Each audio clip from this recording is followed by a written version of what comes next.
na-dialysis kinike mo. I-open mo agad ang product ng DXN. Ganito agad ang open. Power of 6. 6.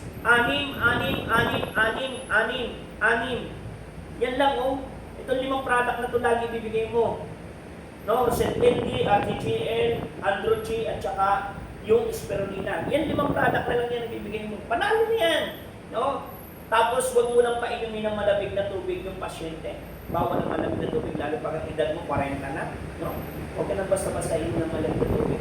Ang disenyo ng tao, hindi siya basta-basta nakadesenyo ang tao sa malamig na tubig. Ha? Kahit kami meron, hindi kami naglalagay ng malamig na tubig sa kasi no, kung gusto mo agad tumirik yung iyong mga ugat at maligas yan, sige sigurado ko. Ay yung bata pa lang, pakikirahan mo ng malamig na tubig. Tsaka ang anak ko ilang taon ng gusto. 6. Huwag mong patirahan ng baby ha. No, yung bata, tingnan mo, bigyan mo siya ng Mentos, 1 piraso lang. Kinabukasan 1 piraso ng Mentos. Paglibo sa 1 linggo lang, na yung anak. Diba? Hindi. No, pero mo, maraming ngayong bata, diba? Months pa lang, 9 months pa lang, pinahawak mo ng cellphone. Diba? Naalala ko yung anak ko eh. 3 taon, pinahawak namin ng cellphone eh. Paglipas ng ilang buwan, umagana yung anak ko. Yung bunso ko, ang sakit ang tawag doon sa sakit na yun, text, tawag. Pinatigil namin ng 4 na buwan, hindi namin pinahawak. Pinakuha namin ng buwan. Normal, di ba?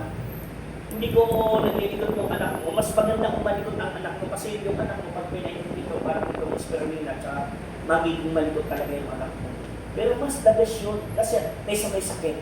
Di ba naman? Siyempre kakulitan ng mga bata yun eh. Tapos, pang-15 tayo sa direct selling. Sa buong Pilipinas ha, pang-15 tayo. Tapos, member tayo ng DISA na nakakasigurado. It siya lahat, meron tayong Lloyd, ang tawag sa kanya, register po tayo ng Australian government. Aprobado po yung product natin. Direct selling license, GNP, isinampul tayo sa tao, yung mga product natin. Halal, ISO 140019001. Tapos, naka-insure kayo ng 84 million kung sakali mamatay mo ba sa product. Ang tawag dyan, Malaysian Business Assurance. Sino ba naka-insure dito? Naka-insure po dyan sina Michael Jackson, Jackie Chan, dyan sa Hollywood. Ito pang Hollywood po yan eh. Tayo naka-insure po yan. Oras na namatay ka sa product at napatunayan kung ka namatay, may 84 million ka. Pero yung iba ho, no, sa kagustuhang makuha yung 84 million, pati yung shampoo, ininom, buhay pa rin. No? Kung naninigurado ka doon sa pera, mas naninigurado yung may-ari ng company kasi subok na yung product ng DXN.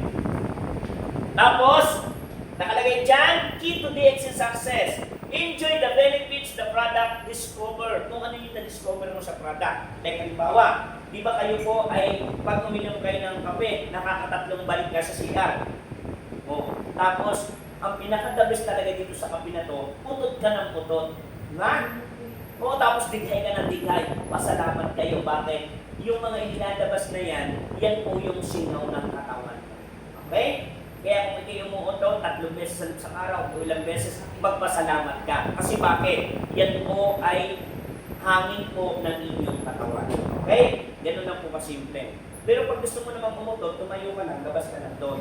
Ano? Huwag naman dito, nakakahiya. Di ba?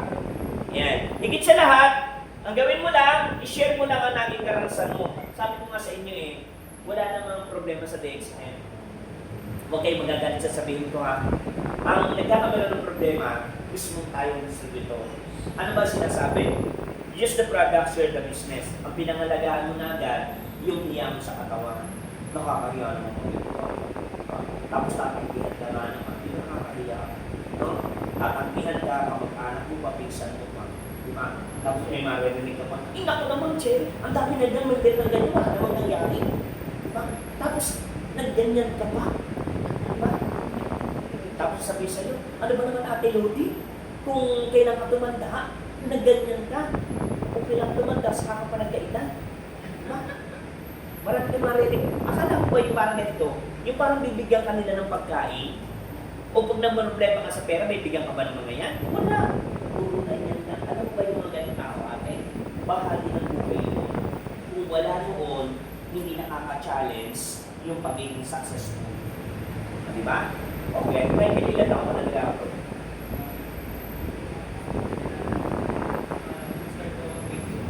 2021, ilang taon na pabalik-balik ka, di ba? O, di ba marami ka rin family? Ano naman, ani ng mga uwan, ulit lang, ganun lang. Marami ka rin, di ba? Kasi ganito yan eh.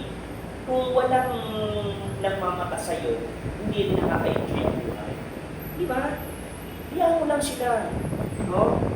Hayaan mo lang magtawa sila sa iyo habang, di ba paglabig mo yung kape, yung mga kaibigan mo nangangawala? No? Eh, sabi ko nga, Ate Cherry, ilang taon ka na ngayon? 40, halimbawa. 5 years lang. Takbo. Hindi ka nag-a-abroad. Ano sasabi sa'yo? Mag-a-abroad ka man, magta-travel na lang kayo. Maniwala kayo sa akin. No? Palipasin natin 3 taon. Hindi mo tinuloy yan. Mapabalitaan mo, 100,000 na yan. Kasi halimaw na yan, nakikita ko. No? Kasi, kagaya yan, ng mga yan, yung iba dito, eh, ikaw ba naman, sa edad mo naman na senior ka na, mag-gigibig ka pa ba? Hindi mag-enjoy ka lang naman. Tsaka ito, dati ko sinasabi, sino napasahan ko ng video na yon? Yung huwag kayong magbantay ng apo. Ha? Huwag kayong magbabantay ng apo kasi pag nagbantay kayo ng apo, talo na kayo, wala naman kayo sweldo. No? I-enjoy nyo yung pagka-senior nyo, hayaan nyo maranasan ng anak nyo, yung pag-aalaga ng anak niya. Ang malapit niyan, yung buhay mo, humaba pa, pati yung anak, pati yung apo mo, nagkaasawa na, ikaw pa rin nag-alaga ng kanyang anak. Di ba? Huwag naman sana, di ba?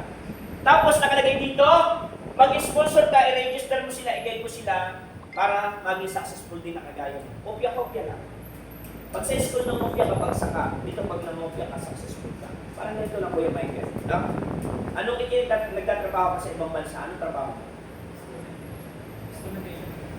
Technician. Saan? Sa aircon? Mga instrumentation po. Only ang di all around, nagkawan ka, nag-area ka.